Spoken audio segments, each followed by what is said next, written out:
சர்வதேச குழாய் கிணறு இருக்கு, குடிவாழ்ந்த தமிழ் மக்களுடைய பூர்வீக கிணறுகள் இருக்கு.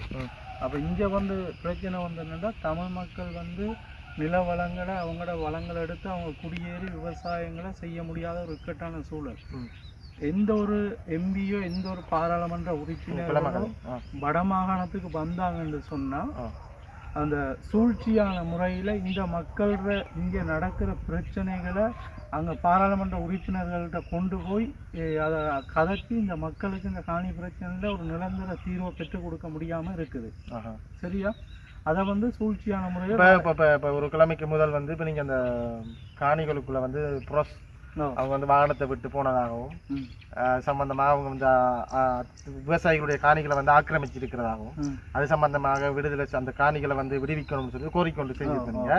அது எங்கள் அகில இந்திய காங்கிரஸில் நாங்கள் அந்த நியூஸை போட்டிருந்தாங்க. அதுக்கப்புறம் என்ன நடந்தது? அந்த இது வந்து இப்போ சக்ஸஸாக எங்களோட அகில இலங்கை கிறிஸ்தவ காங்கிரஸின் செயல்பாட்டு அது சம்பந்தமாக யார்கிட்ட கொண்டு போய் கோரிக்கை வச்சிருந்தீங்க? அகில இந்திய காங்கிரஸ் தலைமையாக சார்ந்து என்னென்ன விடயங்கள் யார் யார் பாராளுமன்ற உறுப்பினர்கிட்ட போய் இந்த விடயத்தை முன் வச்சிருந்தீங்க? வவுனியா மாவட்ட அபிவிருத்தி குழு தலைவர் கௌரவ உபாலி அமரசிங் அவர்கள்ட்ட கவனத்துக்கு பிரச்சனையை கொண்டு போயிருந்தோம். பாராளுமன்ற உறுப்பினர் ஜெகதீஸ்வரன் அவருடைய கவனத்துக்கு கொண்டு போயிருந்தோம்.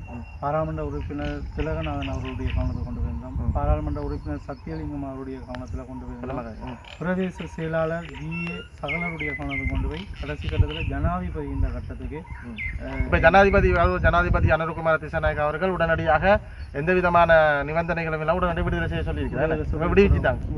அவங்களுடைய காணிகள் கிடைக்கப்பட்டது. அடுத்த கட்ட ரீதியாக அந்த கையளிக்கப்பட்ட காணிகளுக்குரிய மக்கள் இருப்பாங்க, அவங்கள போய் நேரடியாக சந்திச்சு அவங்களோட காணொலிகள் எடுங்க. விளங்குதா? இந்த காணி இவ்வளவு காலமாக புரசுக்குள்ள வந்து ஆக்கிரமிக்கப்பட்டிருந்தது. ஏன்னா இப்ப இருக்கிற ஆட்சியை வந்து குழப்பறதுக்காக இப்ப வந்து என்ன செய்யப்படுதுன்னு சொன்னா ஒரு சில சதி திட்டங்கள் நடைபெறுது. அரசாங்கத்துக்கு தெரியாம ஜனாதிபதி தெரியாம சில ஒடுக்குமுறைகள் உள்ளுக்குள்ள கிராம மட்டத்துக்குள்ள நடக்குது. அப்ப அது வந்து மக்கள் நினைப்பாங்க இந்த அரசாங்கம் தான் மக்களை போட்டு ஏதோ திருப்பி பழையபடி குழப்புறாங்க. அப்ப மக்களுக்கு அந்த தெளிவை கொடுக்கும். சரிதானே? அரசாங்கம் வந்து சிங்கள மக்களோ தமிழ் மக்களோ முஸ்லீம் மக்கள் என்று பிரிச்சு பார்க்கிற அரசாங்கம் இல்லை. இப்ப இந்த அரசாங்கம் வந்து 100% மக்களுக்கு சேவை செய்ய வந்த அரசாங்கம். அப்ப அதன் அடிப்படையில இந்த அரசாங்கத்தின் ஆட்சியை கவுக்குறதுக்காக நிறைய சதி திட்டங்கள் இருக்கு. 21ஆம் தேதி நடந்த அந்த அரசியல் கூட்டங்கள் கூட நாமல் ராஜபக்ச தலைமையில் நடந்த கூட்டத்தில் கூட அரசாங்கத்தை விமர்சிச்சிருந்தாங்க. அப்போ அவங்களுடைய ஆட்சி காலத்தில் பார்க்க போனீங்கன்னா நிறைய ஊழல் பிரச்சனை நடந்து இந்த வரைக்கும் நிறைய பாராளுமன்ற உறுப்பினர் கைது செய்யப்பட்டு கொண்டிருக்காங்க. ஒரு சில நாட்டை விட்டு ஓடி கொண்டிருக்காங்க. போதை வஸ்துக்கள் நிறைய இடம்பெற்றிருக்கு. அப்போ நீங்கள் வந்து அகில இலங்கை கிறிஸ்தவ காங்கிரஸ்ன்றது பேர் தான் அகில இலங்கை கிறிஸ்தவ காங்கிரஸ். இதுக்குள்ள முஸ்லீம்களுக்கு ஒரு மாதிரியோ கிறிஸ்தவர்களுக்கு ஒரு சார்பாகவோ இந்துக்களுக்கு ஒரு சார்பாகவோ நாங்கள் செயல்பட மாட்டோம். நாங்கள் முதல் தமிழர்கள். நாங்கள் பேசுகிற மொழி தமிழ். ஆனால் நான் வணங்குற கடவுள் இயேசு கிறிஸ்து, நான் வணங்குற ஆண்டவர் இயேசு கிறிஸ்துவா இருக்கலாம். ஆனால் நான் யார்? என் இனம் என்ன? என்னுடைய அடையாளம் என்ன? தமிழன். நீங்கள் யூதனாக இருக்க முடியாது, நான் வெள்ளக்காரனாக முடியாது. ஆனால் நான் இறைவனாகி இயேசு கிறிஸ்துவை கடவுளாக எடுத்துக்கொண்டிருக்கேன். ஆனால் அகில இலங்கை கிறிஸ்தவ காங்கிரஸ் என்பது யாருக்கு அணுகி நடந்தாலும் நாங்கள் தட்டி கேட்போம். அதில் ஒன்று தான் வவுனியாவில் இடம்பெற்ற என்ன இடம்? அது வந்து கள்ளிக்குளம் என்ற இடம்பெற்ற இடத்துல அந்த இடத்துல தமிழ் மக்கள் இருந்தாங்களா முஸ்லீம் மக்கள் இருந்தாங்களான்னு எங்களுக்கு தெரியாது.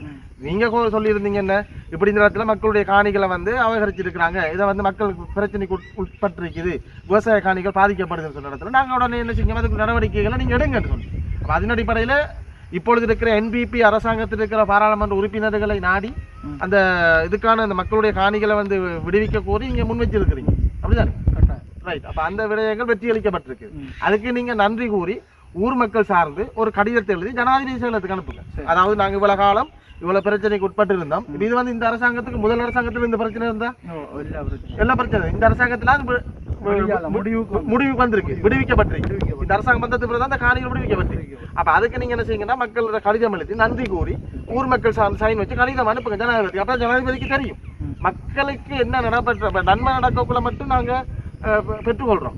அது நன்மை வந்து பெற்றதுக்கு பிறகு யாரால பெற்றுக்கொள்ளப்பட்டதுன்றதை நம்ம அறிவிக்கும்.